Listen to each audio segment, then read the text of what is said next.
सुप्रभात विद्यार्थियों। BA part प्रथम प्रश्न पत्र में हमने पूर्व की कक्षा में कबीरदास जी के दो पद दुल्हनी गावहु मंगल चार और बहुत दिनन थे मैं प्रीतम पाए, इनकी व्याख्या की थी। आज हम जिस पद की व्याख्या करेंगे, पांडे कौन कुमति तो ही लागी, तू राम न जपहि अभागी। आपकी पाठ्य पुस्तक प्राचीन काव्य में कबीरदास जी के जिन पदों को व्याख्या के लिए लिया गया है, उनमें एक ये भी है। मैं पद आपके सामने बोल रही हूँ, आप अपने पास से अपनी पाठ्य पुस्तक से में उसे पढ़ सकते हैं।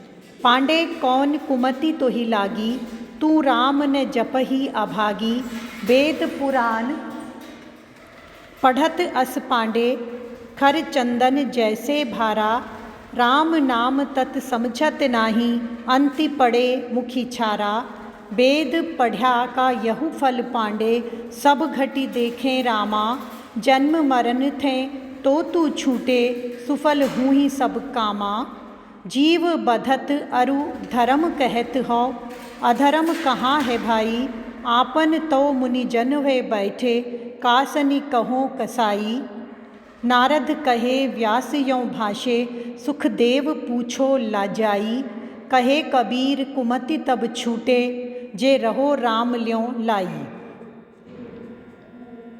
कबीरदास जी कहते हैं, पांडे कौन कुमति तो ही लागी। इसका प्रसंग इस प्रकार से है। इस पद में, इसके पूर्व पद में संतों भाई आई ज्ञान की आंधी, अर्थात ज्ञान की आंधी, सत्संगति की महत्ता इत्यादि बताई गए थे।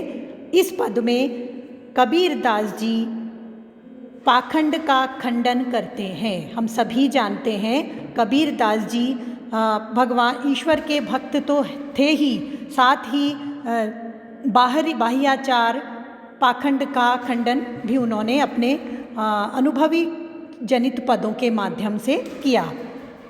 पांडे कौन, यहाँ पांडे अर्थात बाह्य उपासनाओं में लगे हुए मनुष्यों जीवों को संबोधित करते हैं कबीरदास जी कि तुम्हें कौन सी कुमति लग गई है, अर्थात कौन सी दुर्बुद्धि तुम्हारे सिर पर चढ़ गई है।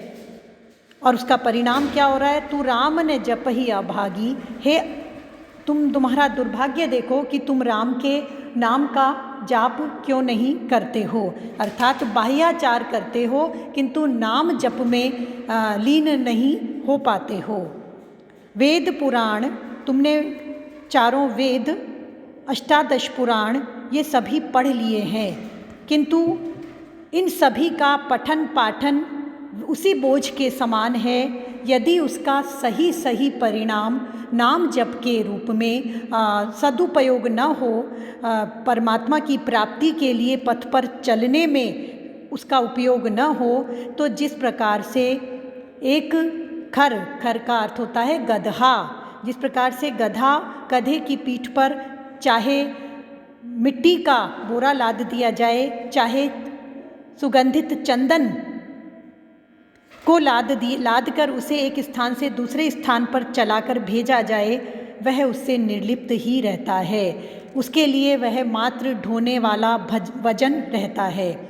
उसी प्रकार से वेद पुराण इत्यादि के पठन पाठन स्वाध्याय के पश्चात भी यदि हमारे व्यक्तित्व में, चरित्र में पूर्ण परिवर्तन नहीं होता है, चित्त शुद्धि नहीं हो पा रही है, तो हमारी स्थिति भी उस निर्लिप्त, सुगंध से निर्लिप्त, केवल वजन उठाने के भाव से चलने वाले गधे के समान हमारी अवस्था होती है।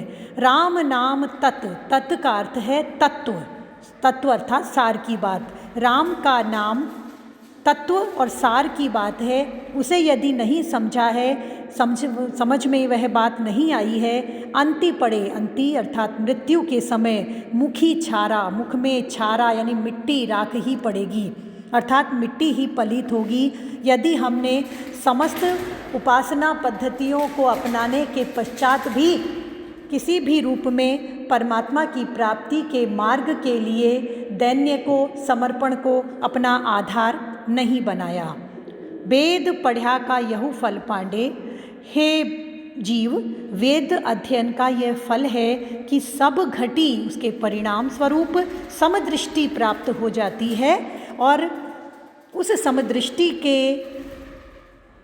मिल जाने से सब घटी अर्थात सब ठौर, सभी स्थानों पर, सभी वस्तु, व्यक्ति, पदार्थ में रामा परमात्मा के दर्शन होने लगते हैं। जन्म मरण थे तो तू छूटे, जन्म मरण का अर्थ है आवागमन का चक्र। जब समदृष्टि प्राप्त हो जाती है तो जीव के आवागमन का पुनरपि जननम पुनरपि मरणम पुनरपि जननी जठरे शयनम, यह निरंतर 84 के चक्र की जो क्रिया है यह छूट जाती है। सुफल हूँ ही सब कामा, और सभी मनुष्य जीवन को धारण करने की सभी कामनाएं सफल हो जाती हैं।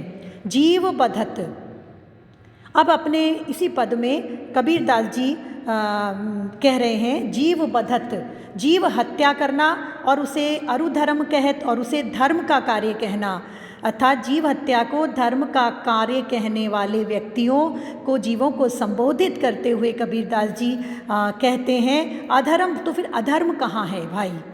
तो बताइए कि अगर यह धर्म है, जीव हत्या करके किसी देवी देवता को प्रसन्न करना या किसी अपने विशेष धार्मिक उद्देश्य को पूरा करना, यदि यह धर्म की बात है तो फिर अधर्म किसे कहा जाए? अर्थात यह धर्म नहीं है, यह धर्म की सही परिभाषा जानकारी नहीं है। आपन तो मुनिजन वे बैठे, स्वयं को मुनि जन मानने लगते हैं। कासनी कहो कसाई, और फिर कसाई किसे कहा जाएगा? किसके पास जाकर हम कसाई की परिभाषा को प्राप्त करेंगे? अर्थात कबीरदास जी इन पंक्तियों में जीव हत्या के विरोध में कह रहे हैं। धर्म के नाम पर किसी भी प्रकार से कोई जीव हत्या की जाती है, उसका वह उचित नहीं है। नारद कहे व्यास यों भाषे, कबीरदास जी अपने पद के अंतिम पंक्ति के पूर्व कहते हैं नारद कहे, भक्ति सूत्रों के जानकार, भक्ति सूत्रों के आचरणकर्ता, भक्ति सूत्रों को बताने वाले देवर्षि नारद, जिन्होंने महाभारत जैसे महाकाव्य की रचना की है, वो वेद व्यास जी, और शुकदेव जी, जिन्हें श्रीमद् भागवत महापुराण के व्यास आचार्य कहा जाता है। यों भाषे, ये सभी इस प्रकार से कहते हैं। कबीरदास जी का भाव ये है कि मैं अकेला ये वाणी नहीं कह रहा हूँ, नारद जी, वेद व्यास जी और शुकदेव जी जैसे निर्लिप्त सदाचारी संत भी यही बात कहते हैं। पूछो जाई, उनसे जाकर पूछ लीजिए।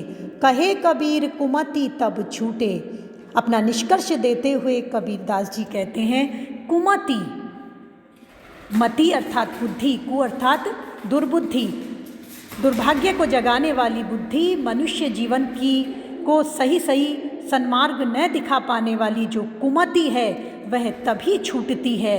अर्थात अविद्या बुद्धि, माया बुद्धि से तभी निजात मिलती है, तभी उससे हमारा बंधन छूट सकता है। जे रहो राम ल्यों लाई, जो जीव समस्त स्वाध्याय का फल राम ल्यों लाई, राम नाम के जप के रूप में लौ लगाकर आत्मज्ञान को प्राप्त करके तत्व ज्ञान के माध्यम से चित्त शुद्धि करते हुए परमात्मा के पथ की ओर बढ़ता है, उसी व्यक्ति के सभी बंधन छूट सकते हैं। अन्यथा कुमति का छूट पाना किसी भी प्रकार से संभव नहीं है।